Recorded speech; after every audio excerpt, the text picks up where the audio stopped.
Are you a Jurassic Park fan who enjoys the Jurassic Park films, but you've been a little bit all over the place with the Jurassic World era of the franchise, but you still love the franchise and you want to dive deeper into the world? Then I highly recommend the animated shows that have been releasing on Netflix in collaboration with DreamWorks, which is Camp Cretaceous and Chaos Theory, which are connected series, Chaos Theory being a sequel series to Camp Cretaceous, with both series taking place during the events of the Jurassic World film, starting from the original Jurassic World film and leading into Jurassic World Dominion, where our main characters are in the sidelines and in the background of those events, and the storylines do intertwine, though they don't necessarily fully intersect, outside of certain characters from the movies appearing in the animated shows. When I first started watching Camp Cretaceous with my wife, we were like, you know what, we like Jurassic Park, let's throw this on. I've always been a huge Jurassic Park fan. I've always loved dinosaur stuff. So while it looked like it was more for a younger audience, I was like, you know what, I'm into things like Star Wars animated shows, so why wouldn't I give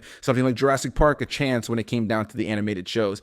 And while the show definitely leans into some of the humor and certain moments in its tone, especially in the beginning of the show, that feels far more for a younger audience, I honestly was so surprised to see how much I started to fall in love with Camp Cretaceous and the characters, the Nublar Six, a group of kids who were testers for a, summer camp they were going to be doing at Jurassic World. But then the events of the first Jurassic World take place with the Indominus Rex, and they happen to be left on the island by themselves. They have to fend off the dinosaurs on there and do what they can to survive. And then, of course, we got the sequel series, Chaos Theory, that ages up those characters to about college age and expands upon their story even more,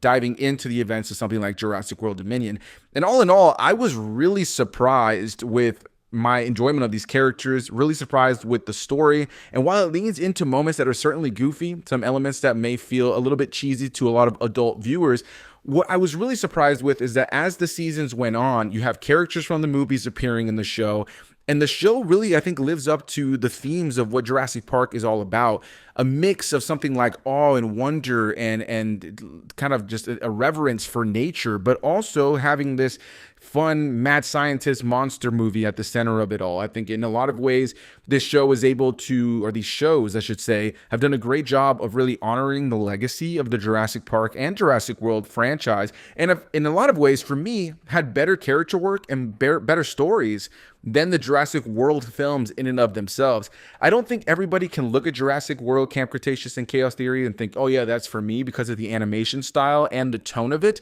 But by the time I was done with both series that are now complete, I can genuinely say I think they're better than the Jurassic World films.